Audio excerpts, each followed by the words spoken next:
Existem 5 campos de estudo que sustentam o trabalho da nossa convidada de hoje: direito, saúde mental, psicologia junguiana, psicanálise e mitologia. Todos eles convergem para uma prática única e poderosa: o tarô terapêutico. E ela resume sua abordagem em uma frase que diz tudo: as cartas não dizem o que vai acontecer. Elas ajudam a dar forma ao que já está acontecendo dentro de nós. Eu sou a Aline Almada e esse é o BF Talks. Esse episódio faz parte do programa Cultivando Violetas, uma parceria entre o BF Talks e o Clube Delas Brasil. A nossa convidada construiu sua carreira em 2 frentes. De um lado, quase 16 anos atuando no Tribunal de Justiça de Minas Gerais, no PAI-PJ, Programa de Atenção Integral ao Paciente Judiciário.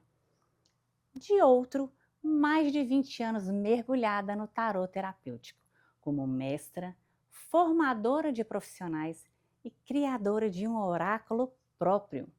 Graduada em Direito, pós-graduada em Saúde Mental e em Psicologia Junguiana, formada em Psicanálise e eterna estudante de mitologia. Ela transformou todo esse conhecimento em uma abordagem integrativa que une o cuidado jurídico ao cuidado da alma. É autora do oráculo Magia da Borboleta e assina o capítulo O Tarô Terapêutico como Cuidado Integrativo aos Transtornos Mentais. Ana Laura Matos, seja bem-vinda ao BF Talks. Obrigada Aline, por essa oportunidade de estar aqui falando sobre um assunto que para mim é tão importante e compartilhando também um pouquinho da minha experiência. Ana Laura, eu quero começar por dentro. No momento que o tarô deixou de ser uma ferramenta e passou a ser uma linguagem, uma forma como você vê o mundo. Em janeiro de 2006, você estava na sua primeira formação de tarô. O que aconteceu ali, naquela formação, que mudou a sua forma de ver o mundo? Primeira coisa que eu vou explicar, o tarô, ele sempre foi uma linguagem para mim. Eu só não sabia. Porque o tarô é a linguagem viva. Ele representa todos os recursos simbólicos também que a gente vê no mundo, em que a gente percebe o mundo.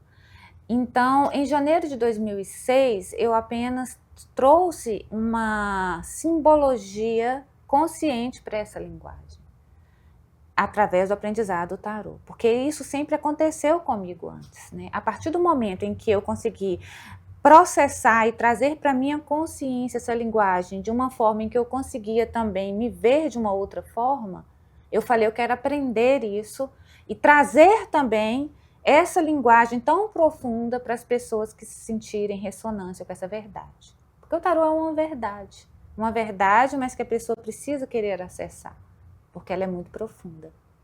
Então, a diferença para mim, o que modificou para mim, foi a forma que eu quis trazer como propósito operacionalizar essa linguagem e ser um canal de entrega dele para o mundo. E então, ali começou tudo, o aprendizado, para que eu depois, a partir de outras formações também, eu pudesse aprofundar cada vez mais, e até hoje eu vou ali aprofundando. Sim, e você tem várias formações. Sim. Você tem formação em Direito, Saúde Mental, Psicologia Junguiana, Psicanálise e ainda é estudante de hipnose ericksoniana. Como todas essas linguagens, como todo esse conhecimento, como isso se traduz dentro de você? Olha, eu falo que o conhecimento, às vezes as formações, né, psicanálise, PNL, as pessoas enxergam de uma forma muito fragmentada. E uma das coisas que eu aprendi com a linguagem simbólica, inclusive, do tarô, é que cada uma delas vai trazendo informações que vão se complementando e vão aperfeiçoando não só a sua forma de ver o mundo, mas também a forma de trazer essa linguagem e essa comunicação mais unificada. Então, são formações, muitas dessas formações que eu fiz, eu não vou trabalhar diretamente com elas, mas elas me fornecem também um saber em que eu posso integrar ao meu trabalho com tarô e levar e entender e compreender o outro e o mundo de uma forma mais completa. Então, eu não paro por aí. Eu falo que o início de tudo foi dentro da filosofia. Eu tenho uma mente que reflete. Eu não tenho uma mente que aceita tudo pronto. Então, a partir dali, eu trago conhecimento de forma integrada com a forma como eu reflito no mundo, com a forma como eu enxergo o mundo também. Ana, você tem quase 16 anos dentro do Pai PJ e você atende inúmeros casos com pessoas com sofrimento mental muito grande. Eu queria que você contasse sobre essa sua trajetória dentro do Pai PJ, a sua visão sobre essas pessoas com esse sofrimento mental. Olha, lá é um trabalho muito dinâmico. Eu falo que a saúde mental não existe algo linear ali. Eu acho que um bonito, assim, dentro de enxergar, mesmo dentro daquela dor tão profunda daqueles pacientes que eu acompanho, é a singularidade de cada um deles. E uma coisa que eu aprendi nesses 16 anos é que essa singularidade precisa ser olhada, precisa ser potencializada também. E eu acho que ali eu mais aprendo do que eu forneço algo, porque a gente enxergar esse individual de cada um e a gente extrair que, independente do quadro, você consegue enxergar luz, é para mim também uma missão que eu quero ampliar. Eu ainda não consegui trazer esse conceito de forma tão ampla lá dentro, mas é algo que eu falo que dentro da minha trajetória eu tenho essa audácia de pensar que um dia talvez eu consiga. Outra coisa que eu aprendi também ali é que o social, ele impacta muito também esse olhar e essa potência também criativa que as pessoas portadoras de sofrimento mental têm. Então é importante muito olhar também, esse olhar para o social, porque ali a maioria das pessoas são muito vulneráveis e não tem recursos, né, materiais, familiares, que podem auxiliá-lo nesse processo. Então às vezes a gente se sente ali muito solitário porque a gente vê essa potência, vê o outro ali pedindo e dentro do sofrimento dele, querendo uma oportunidade, mas o contexto social não favorece. Então, eu acho que é muito importante ter esse olhar também, é muito importante falar mais sobre saúde mental dentro de um contexto político-social.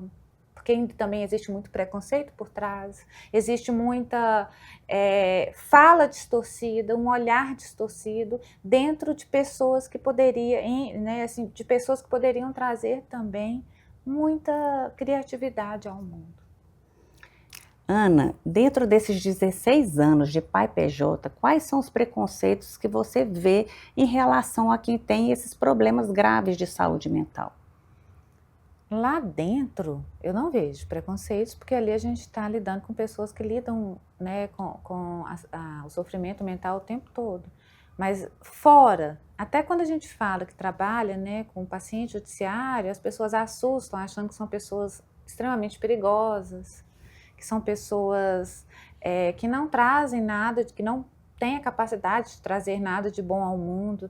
Então, assim, é outro fator que eu tento também desmistificar e trazer também que essas pessoas são pessoas que merecem ter uma chance, são pessoas que têm direito de estar aí, assim como nós temos direitos também, e antes de tudo, que são individualidades, que são seres únicos, que são seres que devem ser olhados com carinho e que devem, sim, ter também um compromisso social ali. Muito deles foi tirado, principalmente a maioria ali, eles não conhecem direitos, pessoas que estão em vulnerabilidade há muitos anos. Então, assim, eu acho que não é um olhar também só político, no sentido dos políticos que estão ali em cima, mas é um olhar de todos nós.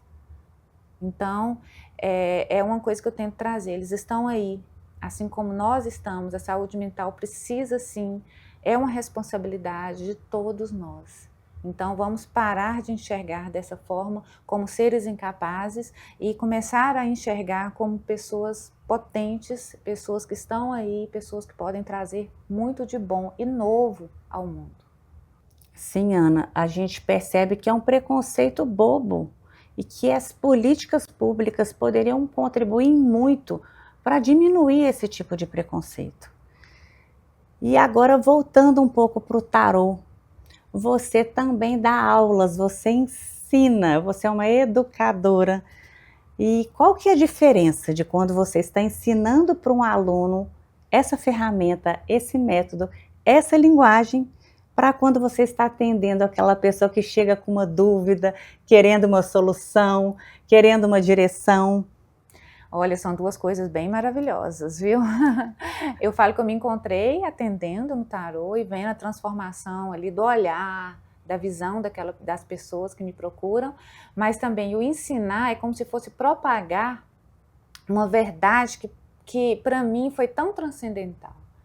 Eu falo que o outro se abrir para aprender essa ferramenta de forma aberta, de forma profunda, é para mim uma missão de alma, no sentido de pensar, eu estou deixando, nem que seja minimamente ali um pequeno legado, de propagar uma sabedoria que é ancestral, que é milenar para aquelas pessoas, ou seja, de alguma forma eu sinto que a minha voz ali está sendo escutada. Então, o ensinar, para mim, é um legado que eu falo. E quando a gente fala de legado, não existe legado grande, legado pequeno, existe legado. O que é a humanidade, o que as pessoas vão fazer daquilo ali, não é do meu controle. Mas entregar o que é de verdade para mim, para o outro, sim. Então, cada pessoa que eu ensino é como se eu estivesse propagando um pedacinho ali de uma parte muito bonita de mim.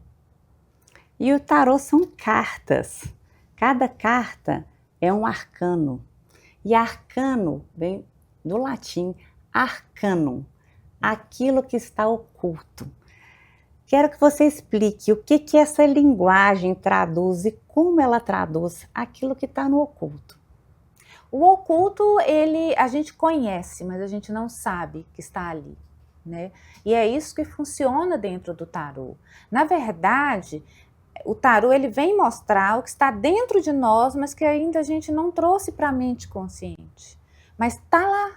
Então o arcano ele vem revelar o que a gente já sabe, mas não sabe que sabe. Inclusive em muitas leituras que eu faço, as pessoas falam, eu sabia, eu só não sabia que eu sabia, ou então eu sabia, mas eu precisava confirmar. Porque eu gosto muito dessa expressão, a alma sabe. A gente precisa apenas clarear aquilo que está dentro. Então, o arcano é trazer, né? Arcano do tarô é arcano, é trazer o que está oculto, mas que já existe dentro de nós. E quando existe, clareia e amplia a nossa forma de nos enxergar e de enxergar o mundo, ele nos traz também o poder de fazer as mudanças necessárias que a vida está pedindo da gente. Tão bonito isso que você falou, você traduz o que a pessoa já sabia, que ela já percebia, mas você traduz em palavras, em português, claro, Sim. E direto. E como é que isso acontece? Como é que é uma consulta, quando a pessoa chega e ela te traz esse problema, ou ela quer saber uma direção? Me conta como é que é esse atendimento. Primeiro que principalmente quando é a primeira consulta, eu sempre peço à pessoa, não me conta nada. Deixa eu ver o que o tarô tem a te falar. Por que eu faço isso? Porque a sabedoria do tarô, ela é mais ampla do que a nossa mente consegue processar naquele momento.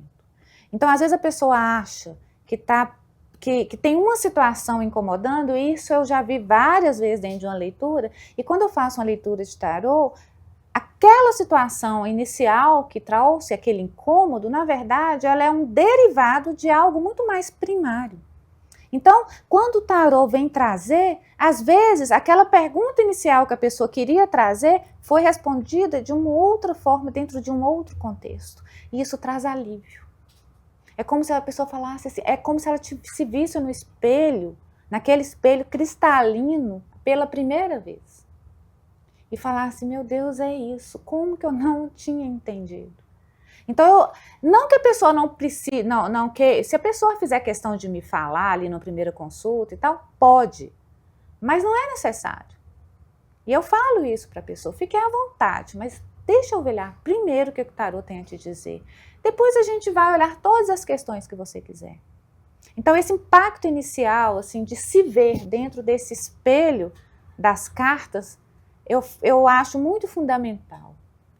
Então, é isso, assim, a consulta funciona dessa forma. E eu quero esclarecer, pode perguntar de futuro? Pode, mas não é uma previsão. O futuro ali, ele vai te falar aquilo que está prestes a acontecer dentro de uma situação em que você tem atualmente, dentro das suas escolhas atuais, dentro da sua crença atual. Quando a gente revela ali algo que está prestes a acontecer, mas a pessoa muda a sua visão, muda a sua perspectiva e muda a sua ação, aquilo também se transforma. Mas o tarô, ele não tem um limite de atuação nesse sentido, assim, de falar, isso eu não consigo ver, isso eu não consigo falar. Consegue, mas a forma como a gente traduz que é diferente. Ali o futuro não é um determinismo, mas uma probabilidade dentro de um contexto que está dentro de nós mudar.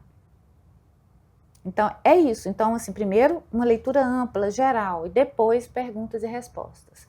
Por isso que eu não gosto muito de estabelecer um tempo definido, porque eu trato o tarô como uma sessão terapêutica, em que pode mudar, sim, toda uma situação, a partir do momento que a gente tem aquele olhar para o espelho. Na verdade, o que você está falando é que o tarô faz uma leitura do campo. Sim. Mas a decisão, o livre-arbítrio, sempre vai estar dentro da pessoa. Ela sim vai tomar uma decisão do caminho que ela vai querer decidir trilhar. Sim, eu gosto muito de usar essa analogia do carro, né? A gente tem a mania de olhar o carro bonito assim e ver ele passando. O que o tarô faz? Ele te coloca dentro do carro para conduzir. O carro é a vida. Às vezes a gente vê a vida e sente que não tem um controle sobre ela. Tem aquela expressão, deixa a vida me levar, né? Mas quando a gente tem a consciência das nossas escolhas, a gente pode entrar naquele carro e conduzi-lo para o melhor destino. Como que a gente tem a consciência? De várias formas. Não vou falar que é só o tarô, não. Mas eu quero falar que o tarô é uma forma única, sim. Uma forma muito importante, uma forma muito bonita, uma forma muito lúdica também de trazer essa condução. E você cita Hillman. Como curar a alma? Queria entender como esses princípios afetam a sua leitura, a sua forma de ver a vida. Curar a alma é trazê-la frente a frente para nós, né? É conversar com ela. Então, como que isso afeta? Quando a gente tem essa chance de trazer essa conversa, a gente tem a chance de olhar nos olhos de nossa alma e falar todas as nossas dores, as nossas sombras, as nossas alegrias, a nossa luz também. E isso, quando a gente processa, a gente cura e passa por uma próxima etapa. Então, James Hillman, né, ele foi um grande propagador da terapia arquetípica, né, ele foi um discípulo de Jung, inclusive. Ele trouxe, inclusive, esse conceito do tarô na vertente terapêutica, pouco depois da morte de Jung, se não me engano, foi no início dos anos 70. Então, ele é um propagador também dessa visão e dessa terapia através do tarô. Por isso que eu trouxe ele e essa frase dele. E você traz outros também, você falou em Jung, Nízia da Silveira, são pessoas que são pensadores que direcionaram a sua forma de ver a vida, seus atendimentos, inclusive no Pai PJ, como você Sim. lida com essas pessoas nesse estado de sofrimento. Me conta como isso começou, de onde veio. Eu acho que você já tinha me falado um pouco do seu pai, da biblioteca dele, quero que você conte aqui pra gente. Onde que isso começou, lá na sua infância? Nossa, começou aos 6 anos. Começou aos 6 anos de idade, eu sempre tive uma mente muito curiosa e muito questionadora, né? E aos 6 anos eu tive eu não acho que não cabe contar aqui, mas eu tive um momento assim de uma epifania dentro de uma lembrança, né, que eu tive com o Antigo Egito, e a partir dali eu queria entender. Porque quando eu contava, as poucas pessoas que eu cheguei a comentar sobre isso não traziam respostas para mim, ou então respondiam de forma muito evasiva. E aí meu pai foi uma pessoa que sempre foi um erudito, eu falo. Meu pai é uma pessoa muito culta e ele tinha uma vasta biblioteca.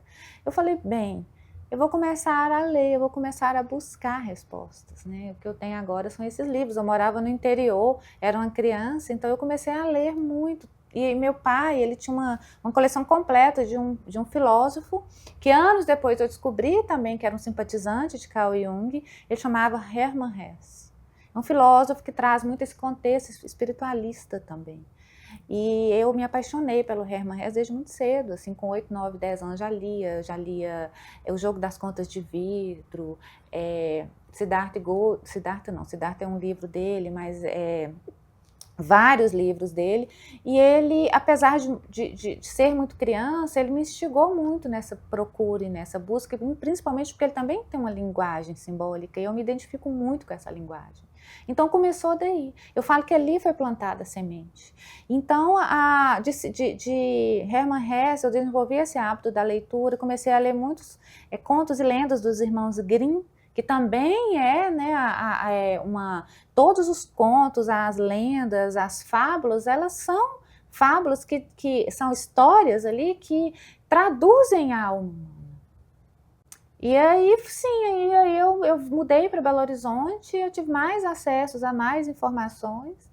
Então, assim, meu pai, ele foi a ferramenta, ele foi um instrumento, ele foi o veículo que me trouxe essa sabedoria e essa fonte de conhecimento, através de vários autores. E um foi levando ao outro, até chegar ao tarô. Que lindo! E você também, com esse seu pensamento filosófico, eu sei que você também já aprofundou muito no hermetismo. E agora eu quero falar da lei da polaridade. Como que você une essa lei à bipolaridade? A polaridade, na verdade, o hermetismo são leis universais, né, antiquíssimas, começou também lá no Antigo Egito, são 7 leis, uma dessas leis é a polaridade, que os opostos são iguais em natureza e diferentes em graus. Como que se aplica a bipolaridade? A bipolaridade, ele é uma luta constante entre os opostos, né? Então, eu enxergo, assim como a lei da polaridade fala de luz e sombra, a bipolaridade, eu vejo muita potência no transtorno bipolar. A sombra, ele é o contrário da luz, e onde tem sombra tem luz. Então é importante você trazer dentro desse contexto, porque ela é muito vista como uma doença limitante, trazer também, como eu já falei anteriormente, a potência dentro desse quadro. Ao invés de revelar a doença, vamos trazer a parte que integra ao lado mais bonito daquele sujeito, que seria a luz daquela questão. Então, eu falo que a polaridade, ela traduz a bipolaridade dentro de um contexto mais profundo, onde há luz, há sombra, e onde há sombra, há luz. Então, vamos trazer esse conceito. E assim, não é só na bipolaridade, é no mundo, é em nós estamos no mundo dual, assim, céu, terra, medo, sempre existem os opostos, yin, yang, né, em tudo. Então, a polaridade, ela está presente nas leis da natureza. E a bipolaridade também. Então, quando a gente consegue entender que a gente consegue equilibrar os opostos, a gente consegue entender também que existe sim um equilíbrio para aquele quadro, que existe uma potência de luz para aquele quadro. Ao invés de trazer a doença, vamos trazer um pouco da saúde que existe. Ana, teve algum caso específico de bipolaridade que você já atendeu, que você possa relatar para a gente? Vários, por isso até que eu escrevi no meu capítulo, sabe? Então, assim, a bipolaridade me chamou muita atenção, porque teve uma época que estava aparecendo muitas pessoas com esse transtorno. Agora, tem um caso específico que eu quero dar um exemplo, inclusive essa pessoa me autorizou a falar sobre ela aqui, eu não vou citar o nome, mas ela não só foi minha consulente de tarô, minha cliente de tarô, mas também ela fez o curso de tarô comigo.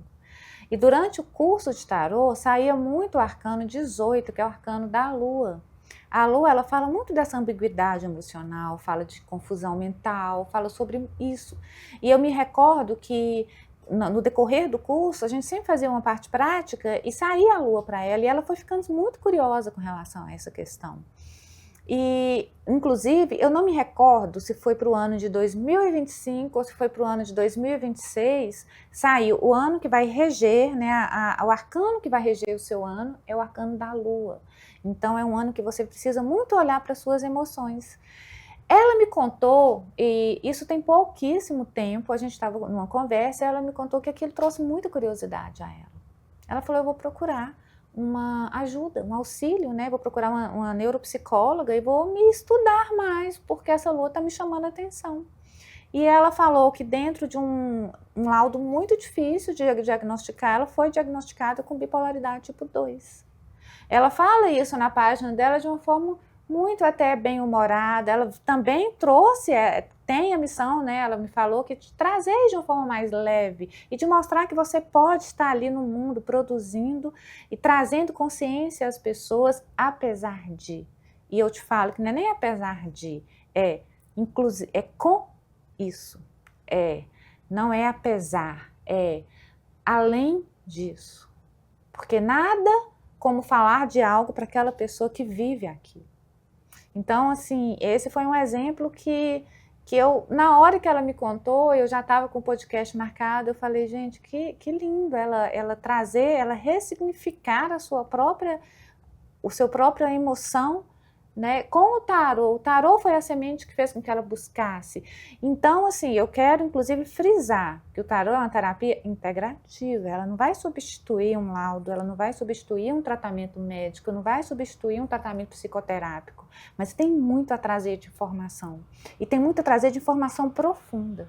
Talvez, se não fosse esse caminho que ela fez com o tarô, até hoje ela não teria buscado esse auxílio.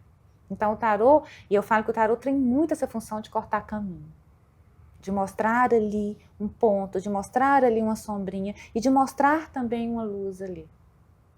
Então esse exemplo eu acho que é um exemplo muito didático nesse sentido. Você falou que em várias tiragens estava aparecendo a lua. A lua. São quantos arcanos no tarô? São 22, na verdade, são 21 arcanos maiores, só que o arcano 0, que é o do louco, ele também é o arcano 22. Então, eu falo, eu confundo, às vezes eu falo, são 22 arcanos, mas são 21. Físicos são 21 maiores e são 56 arcanos menores. Qual que é a diferença? Os maiores, eles traduzem aspectos mais profundos da alma. Ele fala sobre a jornada do herói, sobre a jornada da evolução da alma. E os arcanos menores, eles são arcanos que têm uma informação arquetípica um pouco mais reduzida. Ele traduz, na verdade, os passos e os tropeços que a gente vai atravessando ao longo da nossa própria jornada. Então, a diferença é essa. Eu tiro com mais frequência os arcanos maiores e às vezes eu tiro os menores para complementar a leitura. Mas também tem pessoas que fazem diferente e está tudo certo. O importante é você entrar no campo, enxergar com delicadeza toda aquela profundidade universal que nós somos e aí trazer com a linguagem adequada a verdade daquela pessoa. Achei interessante essa sua fala, porque você falou dos arcanos, que começa no louco, que vai até o último que você falou. O último físico é o 21, que é o mundo. O mundo. E ele imita, é um paralelo dos ciclos da vida. Sim. E aí, falando disso, me lembra um outro tema que você fala muito sobre ele, que é a jornada do herói. Queria que você explicasse esse paralelo que você faz. Eu vou tentar resumir, né? Porque a jornada do herói, inclusive eu fiz já um podcast explicando arcano por arcano, né? Resumidamente, já era resumido, mas a jornada do herói é a jornada da evolução humana. Então, eu conto de uma forma didática, do 0 ao 21, e complementando com o 22, que também é o louco, mas assim, eu lembro também que ela não é linear. O nosso crescimento espiritual, ele não é linear, ele é cíclico. Então, muitas vezes você chega no zero, que é o ponto de partida, né, daquela jornada, e depois já parte para o 14, que é a temperança, depois volta para o 1, que é o mago. Mas dentro da jornada arquetípica da evolução da alma, é do 0 ao 21, então você chegou a esse mundo. O 1, você começa a viver esse mundo. O 2, você começa a aprofundar e identificar quem é você perante o mundo. O 3, que é a imperatriz, você começa a entender ali as suas potências e habilidades. O 4, você começa a perseguir essas potências e habilidades. O 5, você percebe que você precisa daquele conhecimento, daquele saber, daquele falar, e por aí vai. Então a jornada do herói, eu conto ela de forma linear, né, do 0 ao 21, mas nós passamos por vários arcanos a todo momento. O que é passar por aquele arcano? Passar por um determinado arcano do tarô é passar por aquela experiência arquetípica com todas as potências e desafios que tem a nos trazer. Então, quando eu falo, você está no ano 18, como eu falei para essa minha aluna de tarô, ela está no momento em que é importante ela olhar para a sua própria emoção. É importante ela bater frente a frente com a sua própria confusão emocional, encará-la e aí sim buscar entender de onde ela vem, o que eu posso fazer com isso, o que eu posso integrar em mim para encontrar dentro dessa dor também a minha própria potência.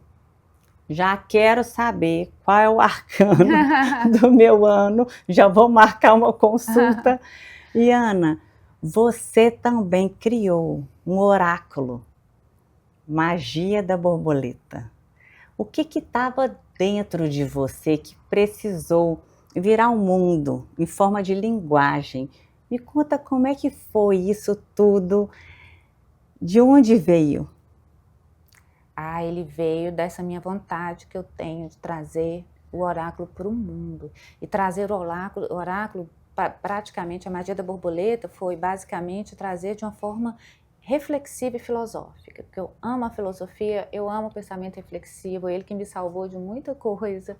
Então, veio desse desejo de integrar a minha experiência, integrar a minha escuta simbólica ali e vir pegar arcano por arcano e transformar numa mensagem universal.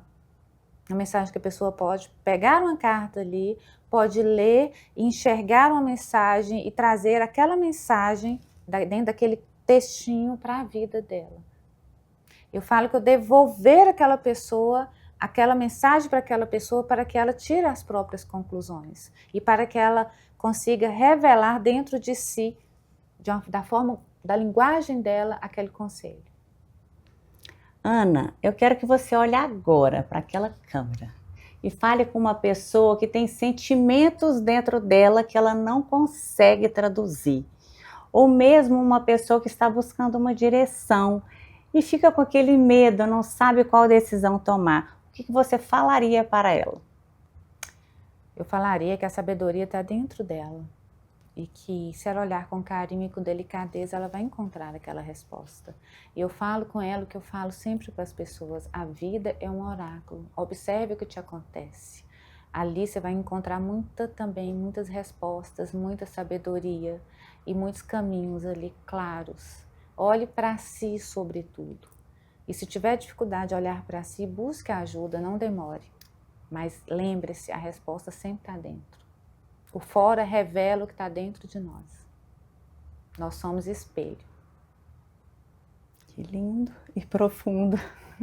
Ana, você tem uma frase profunda. Eu vou estar lendo ela e eu quero que depois você comente. As imagens são pontes que não se veem com os olhos, mas se atravessam com a alma.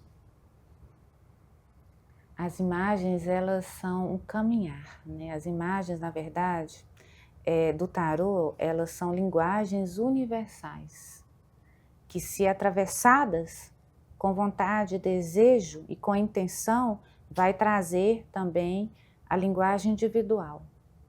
Aí eu entraria muito no conceito de arquétipo, o que são arquétipos, o que é sincronicidade, eu acho que não vem o caso aqui. Mas o caso é, elas têm muito a revelar de si. É uma linguagem universal também que tem muito a revelar no individual.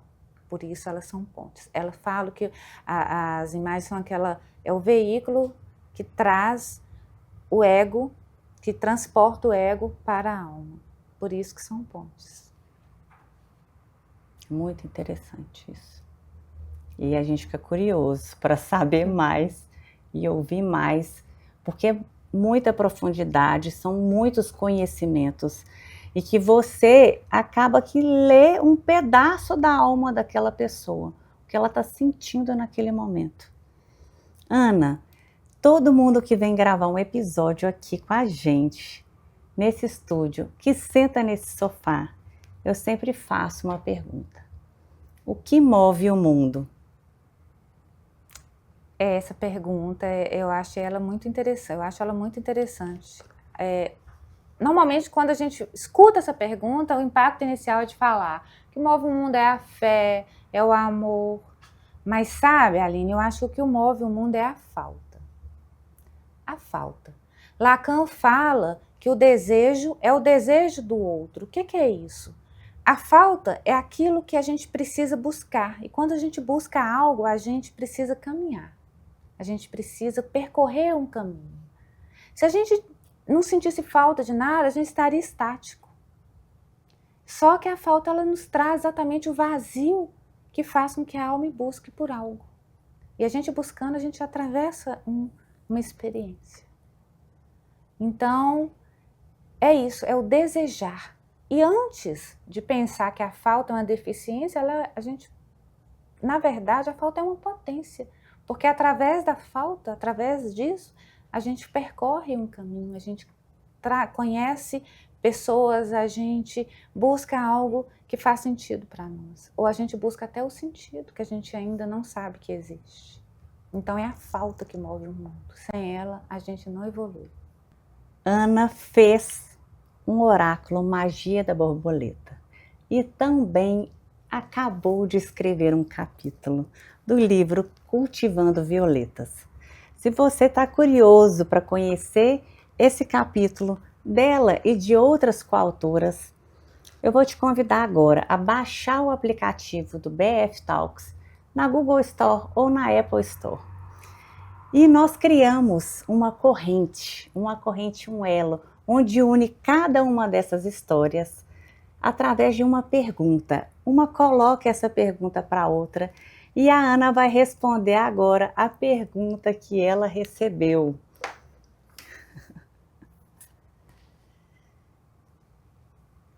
Quem mandou para ela a pergunta foi a Françoise Lira, a idealizadora do Clube Delas Brasil. Ela mandou: qual o seu maior porquê no mundo? Inspirar. Inspirar. Se eu conseguir inspirar uma pessoa através da minha essência, eu consegui o meu sentido aqui. Mas o maior também, né? Eu acho que inspirar é mas eu falo que antes de inspirar o outro é me inspirar. Então eu acho que é encontrar sentido em tudo. Em mim, e através disso eu inspirar o outro.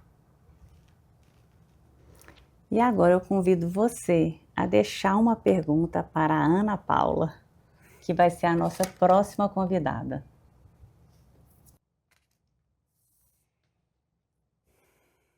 Enquanto a Ana Laura está escrevendo aqui uma pergunta para a Ana Paula, eu quero deixar você curioso para assistir ao próximo episódio, onde ela vai estar respondendo lá. Ana, obrigada. Obrigada de verdade. E você acabou de atravessar um portal. Você acabou de conhecer uma pessoa que é capaz de traduzir a linguagem da alma. E se esse episódio tocou algo em você, compartilhe com alguém que precisa acessar uma linguagem mais profunda do seu ser. Eu sou a Aline Almada e esse é o BF Talks.